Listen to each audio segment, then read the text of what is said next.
All right, this is going to be a video of just one complete example. And this is a what-if scenario. So find the nullity and the basis for the null space of matrix B. You're given matrix B. This is the coefficient matrix. So this looks almost complete. Seems to be complete if we start to look at it. I cannot get rid of this -1 here unless I do column operations, which is a no-no. I cannot get rid of this -1 or this -2. I can't get rid of this 5. Again, a lot of these can't be done because I want to talk about row ops. I could do a couple things in column operations, but that, again, that's nice to know, but it's really not done. Again, column operations are not invertible. They're not undoable, really. Column operations are not invertible. So let's start out. I want to find the basis vectors. And it turns out that column 1 forms a nice basis of 1, 0, 0. I could use column 2, but then that would mean I'd have to deal with the negative. And again, no, this one's already a 1. I'm not going to choose column 2. Column 3 has a lovely 0, 1, 0. And that's nice. Nobody else has a 1 in the second row. And then if I look at the third row, there's a 1 here, and it's got 0, 0, 1 on it. So this forms a nice, lovely basis. So it looks like I'm forming a 3 by 3. 1, 2, 3. So it looks like I have 1s in the diagonals if you ignore column 2 and column 4. So this is my choice of the basis vectors.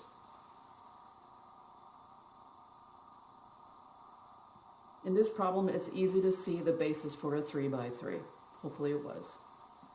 The columns not circled are our free variables for this problem.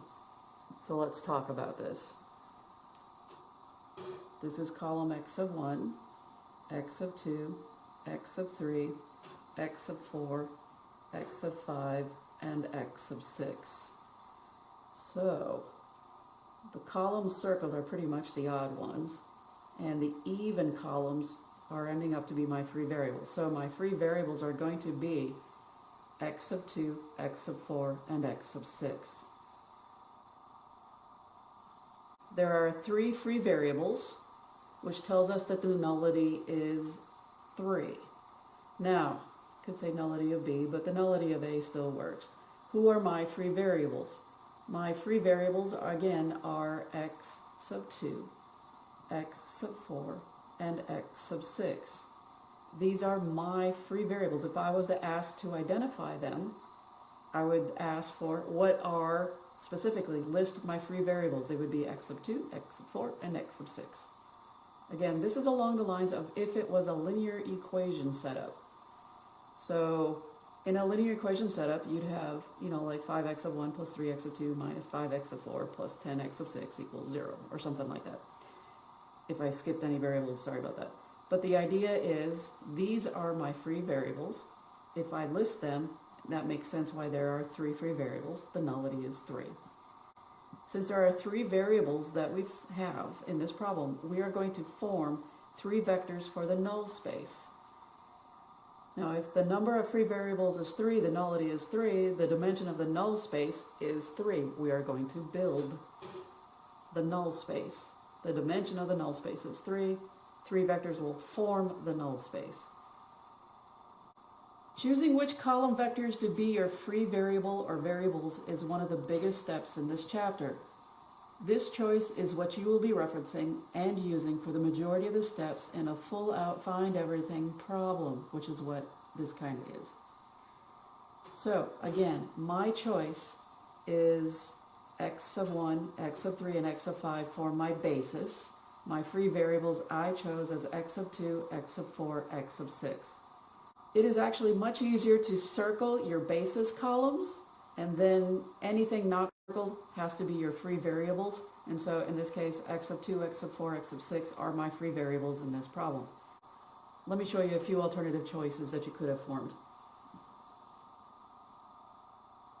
So instead of choosing x sub 1 column, you could have chose x2, x3, x5. You could have chose x1, x4, x6. The choice is yours. I did not choose these because these did not look like I'm lazy and I just didn't want to reduce that or reduce that. I'm not a fan of doing that. If I can see it right away, I will do it. But again, all I wanted to show you is that there are alternative choices, but once you choose them, you have to stick with it. We're going to form the basis for the null space of A, which means we're going to deal with parameters, so it's parametric time. So using matrix B, what we're going to do is set each row equal to 0 first. X sub 1 minus 2x sub 2 minus x sub 4 equals 0.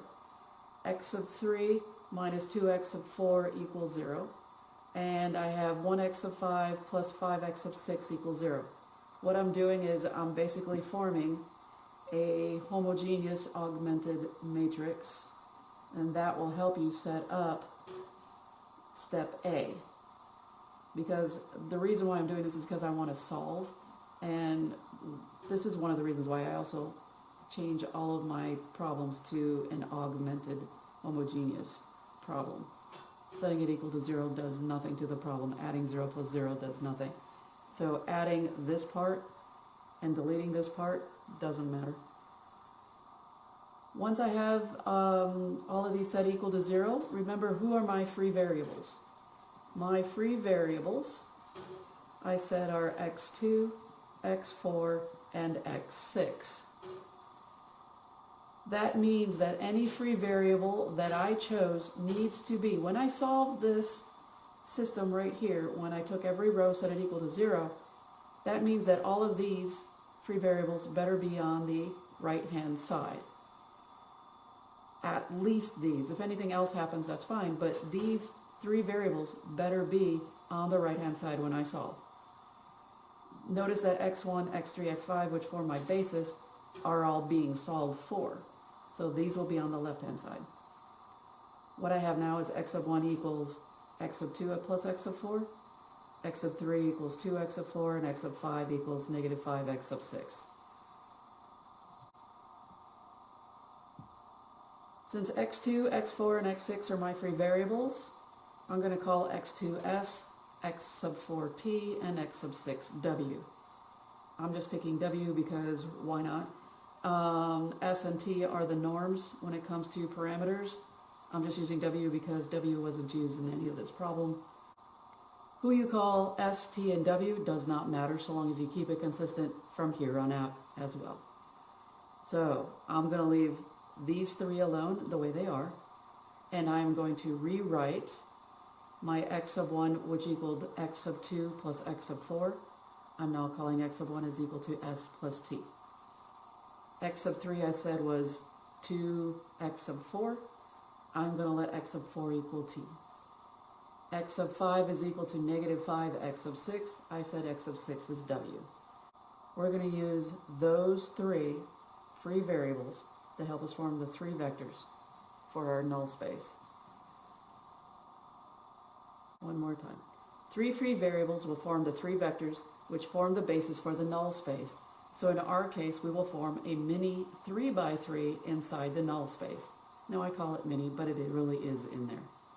So here's what's going to go on. I'm going to form a 3x3. If you look at just the red part, the 1, 0, 0, 0, 1, 0, 0, 0, 1, you can see a 3x3 basis. So the 3 vectors are going to be formed by using the first one, s is 1, t is 0, w is 0. The second vector form will be when s is 0, t is 1, w is 0. And my last and third vector is going to be when s is 0, t is 0, and w is 0. W is 1. These will form linearly independent vectors, and that's what we're looking for. So using our x sub 1 equals s plus t, our x sub 3 equals 2t, and our x sub 5 equals negative 5w, I'm going to build the first null space where we said s is 1, t is 0, w is 0. So I'm going to plug in 1 for s, t for 0, and w is 0. And I will get x sub 1 is 1, we said x sub 2 is 1. We said x sub 3, when I plug in my t, is 0. X sub 4 we said was 0, which is t is 0. We have x sub 5, which is negative 5 times w, and w is 0. And we said w is 0, which is x sub 6. So 2, 4, 6, 1, 0, 0, whatever happens to x sub 1, x sub 3, x sub 5, happens because of substitution. This is my first null space vector. Let's build our second null space when s is 0, t is 1, and w is 0. So we have x sub 1 is equal to s plus t, so we have 0 plus 1. X sub 3 is 2 times t, we said t is 1, so now it's 2 times 1, which is 2. We're going to do x sub 5. X sub 5 we said is negative 5 times w, w is 0, x sub 5 is 0. So, one more time, x sub 1 was 1, we said s is 0, we said x sub 3 is 2, x sub 4 is 1, x sub 5 is 0, and x sub 6 is 0. This is my second vector for the null space. Doing my third vector, it's the same thing, except now s is 0, t is 0, and w is 1. So if you want to, put those in right away. X sub 2, x sub 4, x sub 6, and then just plugging in your numbers, and then you can put the results right in there.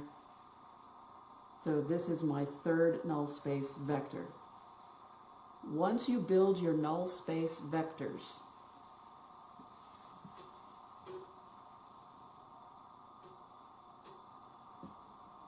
you're going to put them in the correct notation. The basis of null A is equal to the set, hence the reason why you use brackets.